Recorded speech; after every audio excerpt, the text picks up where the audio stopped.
Good afternoon and welcome. Hello everyone, my name is Anthony Groen-int-woud. What happens when the world consumes more food than it grows? It's a hard question to answer, but if population continues to grow at the rates predicted, then it's a very real question. The United Nations Department of Economic and Social Affairs released their predictions in July 2015, stating that the world's population is predicted to grow from the current population of 7.3 billion to a population of 8.5 billion in 2030 and 9.7 billion in 2050. This increase in global population is going to cause more strain on the already exhausted resources the Earth provides for feeding humans. This image here is not a picture of my lunch. It is the world represented as an apple in accordance with how the Earth is utilised. Firstly, we have here in the top right corner of the picture 3/4 of the apple. This is the water on Earth. We then take our landmass, the remaining quarter, and cut it in half.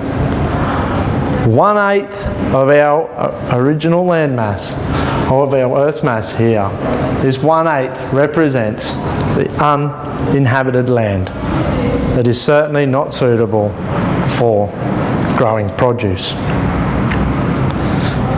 We then take our remaining 1/8 piece and cut it into another 4 pieces. 3 of these segments are land that is not suitable for crops due to the fact that it has already been developed or it is currently rainforest. This leaves us with the remaining 1/32, but not that whole 1/32 is available for us to grow land on, just grow produce on, just this one thin layer that is on top, which represents our topsoil. Clearing of land for food production has been attributed in part to the rise of CO2 levels that are part of the greater climate change problem. The Journal by Global Change Biology has estimated that agriculture production was responsible for 11.2% of all greenhouse gas emissions. If we are to continue trying to feed our population by growing produce in our traditional methods, land clearing for agriculture will expand with the population growth and greenhouse gas emissions will continue to rise. The population needs to consider more sustainable ways to grow our produce. And one of these ways is what I'm here to discuss today. That is aquaponics. What is aquaponics? Aquaponics, put simply, is a closed circuit process of using fish to feed plants and the plants to treat the water the fish live in. How is this done? All the hard work is done by bacteria.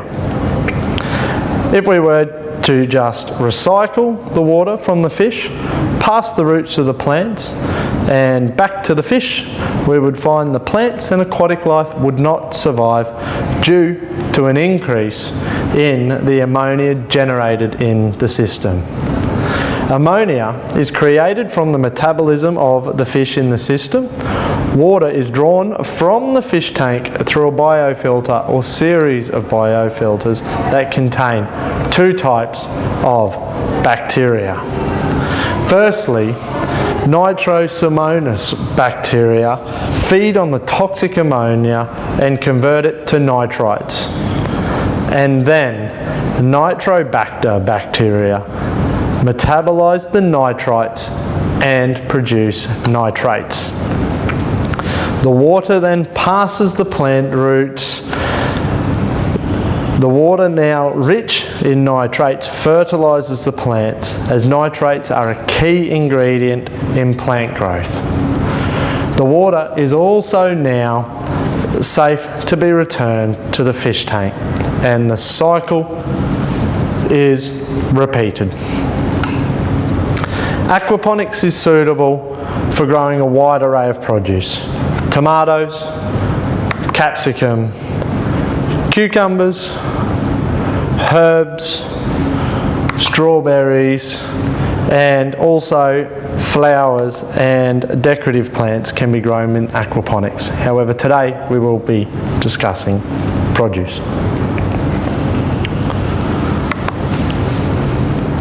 As you can see from this diagram, the circuit is closed and there is no soil used.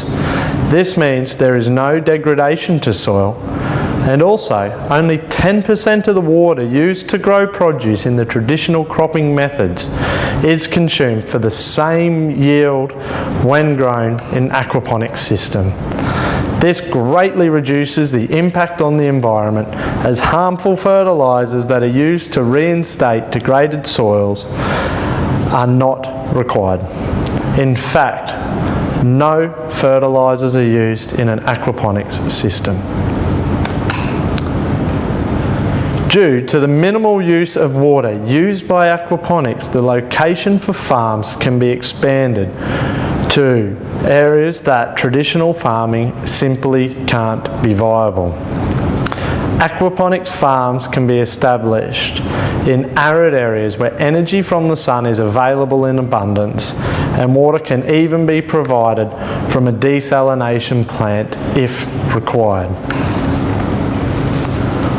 Due to the small amount of water required to maintain the system once established, this does not have to be a large desalination system. Aquaponics farms can also be established in areas where development has already occurred.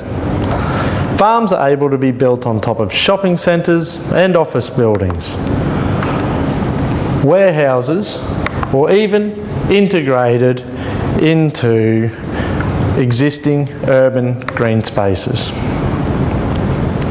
The advantage of establishing farms in these areas is that the footprint required for growing produce and living is greatly reduced. Aquaponic systems are not restricted by size. They can be small indoor systems fed by a single goldfish growing a small amount of herbs for the kitchen, or can be large commercial systems on the roof of an existing building right in the heart of a city, growing thousands of plants for consumption directly above the people who will consume it.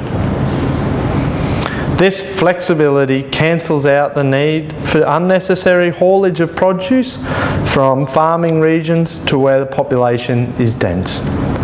Due to the close proximity to the marketplace, produce can be harvested in the morning of the sale and sold as fresh as possible to the consumer. This ability to provide for urban areas is particularly important, with the Food and Agricultural Organisations of the United Nations having already recorded that urban population now outnumbers rural population.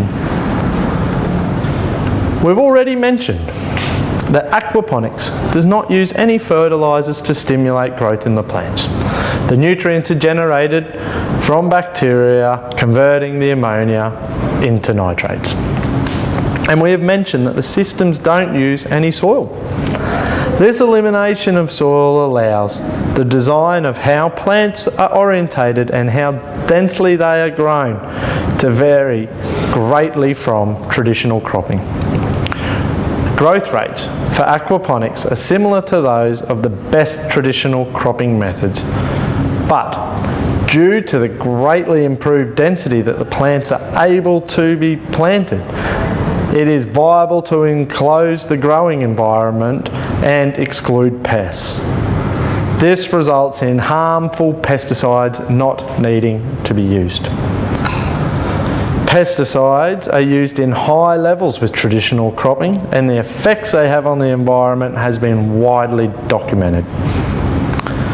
Flavia Geiger and his co-authors concluded in their report, Persistent Negative Effects of Pesticides on Biodiversity and Biological Control Potential on European Farmland, that despite several decades of implementing a Europe-wide policy intended to considerably reduce the amount of chemicals applied on arable land, pesticides are still having disastrous consequences for wild plant and animal species on European farmland.